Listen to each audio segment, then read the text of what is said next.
السلام علیکم. ما په خپله عمران خان له ووټ نه دی ورکړی، خو یو خبره حقیقت دی چې خان انبیټیبل انډسپیوټډ چیمپیون دی. 12 پارټیانو له په یوازې باندې شکست ورکو. دا یو ریالټي دی، یو حقیقت دی، د دې نه انکار څوک نشي کولی. خبره دا ده چې داسې څه خبره ده چې د هغې د وجې نه خان دومره مقبول شو، دومره خلک یې په سپورټ کې ودرېدل چې 12 پارټیانې په یو ځای هغه له شکست نشي ورکولی.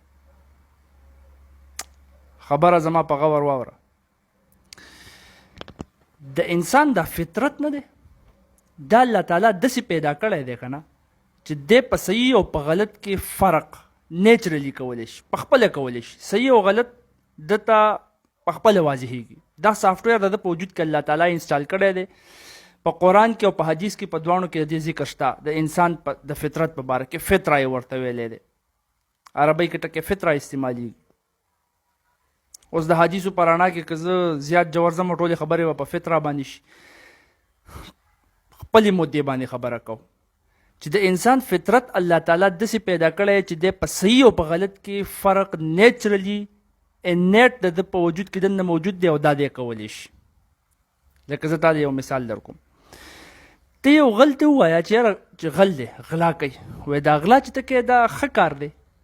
هغه غل ته هم پته ده چې دا ښه کار نه دی. که هغه درته د خپل زړه نه چې کوم دا جواب د ده په زړه کې پروت دی د درکوي که نه، نو هغه به دقه کوي چې یاره دا ښه کار نه دی. بیا هم دی غلا کوي. ولې؟ د خپل ضمیر په څه طریقه باندې مطمئنه کړي چې ګوره یو خو دا حکومت غل دی، د په موږ باندې ظالم حکمرانان مسلط کړي دي، دلته کې دی ځای دا خلک ټیک نه دی، د دې خلکو سره دا کار په کار دی، زما بچي وږي دي، پلان کې ډینګرې، دا باندې به یې کتلي. لومبی به خپل ضمیر مطمئنه کړي، په هغې باندې که ته بیا تا تپوس وکړو تا به مطمئنه کړي په هغې خبرو.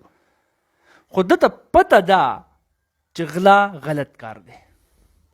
دا غلط او صحیح د ده په سافټویر کې دننه الله تعالی انسټال کړي دي، د په فطرت کې دا پراته دي. دروغجن ته ووایه دروغ صحیح کار دی ویل، اته پته چې دروغ ښه کار نه دی.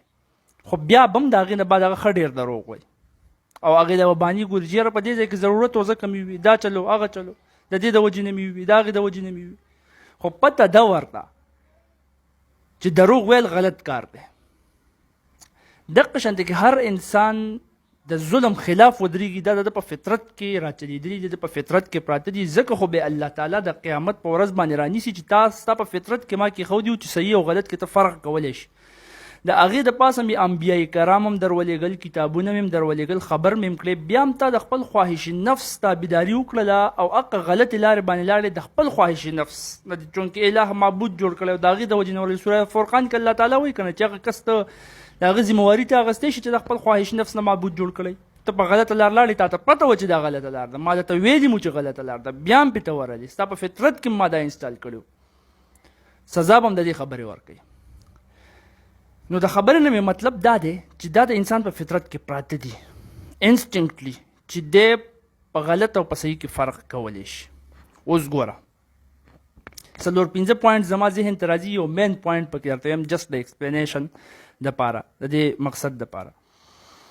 د عمران خان په باره کې چې عمران خان ډي ګریډ شي، د ده باره کې دا خبره ډیره زیاته ویلی کېږي چې دا یهودي او قادیاني ایجنټ دی. اوس چې کله یو عام کس دا خبره واوري که نه، عام عوام یې واوري، نو په صحیح او غلط کې خو هغه فرق کولی شي که نه. نو چې کله دا خبره واوري هغه به د دې ټوس ثبوت غواړي.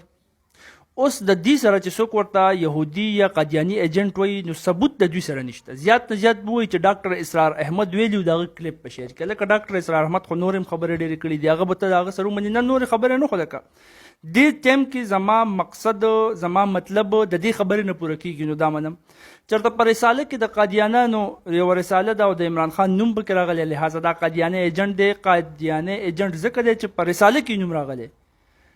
هلکه عمران خان خو پرایم منسټر دی، د عیسیانو په ټي وي راتلی شي، د هندوانو په ټي وي راتلی شي، یادېږي به، په ښه به یادوي، په بد به یادوي. ته ماره پوره ډیټیل خو راکړه که نه چې قادیاني ایجنټ څنګه شو.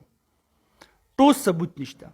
اوس چې ټوس ثبوت نشته، بل طرف ته دقه عوام ګوري چې په یونایټډ نیشنز کې عمران خان ودرېږي او وایي چې مای بلیف از لا اله الا الله. د هغه ذهن ته به لازمي راځي چې دا څنګه یهودي ایجنټ دی.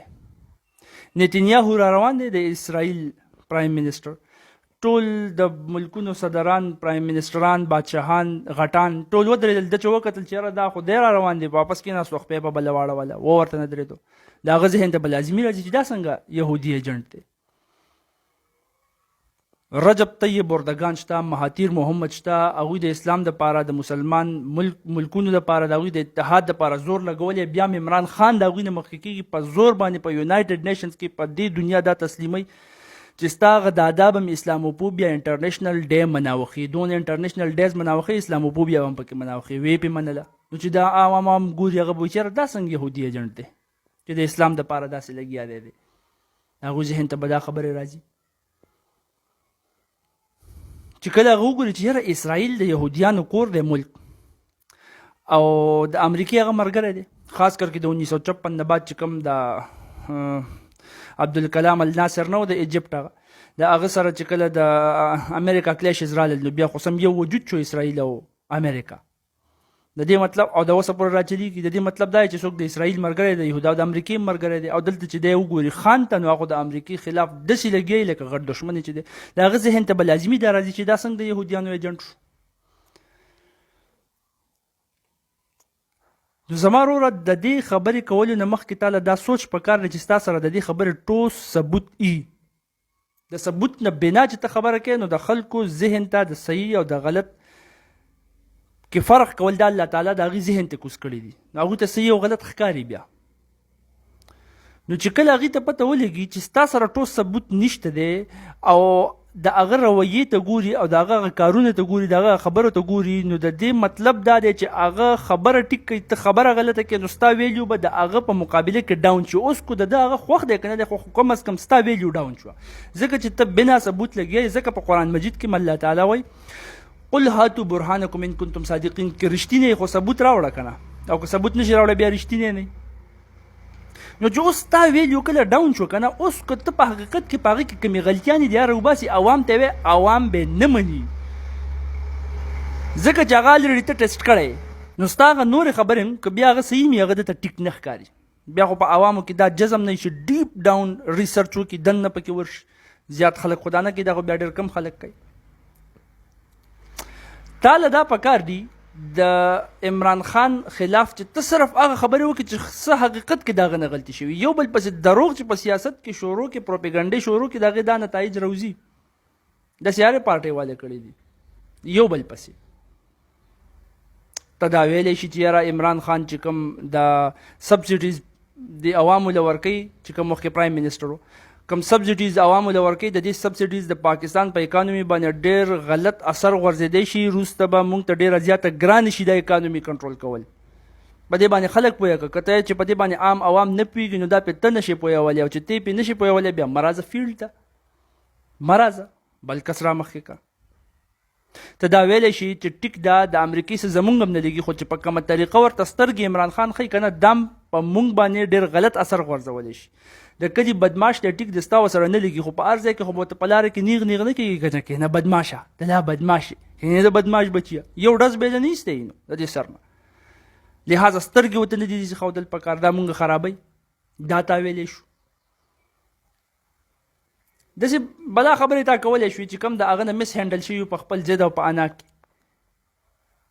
خو چې کوم په هغه کې د اسلام دپاره جز او محبت موجود و، تم الټا هغه ټارګېټ کوي، ورته وایي چې دا یهودي او اسرائیلي ایجنټ دی، او د هغه خوښ د پیغمبر علیه السلام ذات دی، سټډي هغه د پیغمبر علیه السلام د ذات کوي، او اسلام د هغه خوښ دی. نو خلک بیا ګوري هغې څه بوس نه خوري، په هغې کې عقل شته. په دغې صحیح او غلط کې هم دغه خلک بیا فرق کوي، او د دغې د وجې نه خلک بیا د صحیح سره ودرېږي. دا د هغې په فطرت کې موجود دی.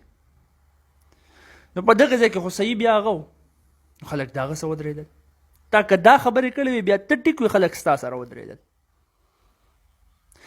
اینی هاو هر څه چې خدای دې زمونږ اتفاق او اتحاد برقرار وساتي. خدای دې کړي چې دا اختلاف صرف د نظریاتو د حد پورې څه ناسه، باقي د خدای پاک مونږ ټول مسلمان یو قوم یو امت هغه شانتې کې څنګه چې نبي علیه الصلاة وسلام جوړ کړي وو مونږ. او باقي چې د پی ټي آی ملګرو ته د هغې وروڼو ته دې مبارکي، ډېر ډېر عمران خان ته دې مبارکي د هغه جیت. جزاکم الله خیرا و احسن الجزاء.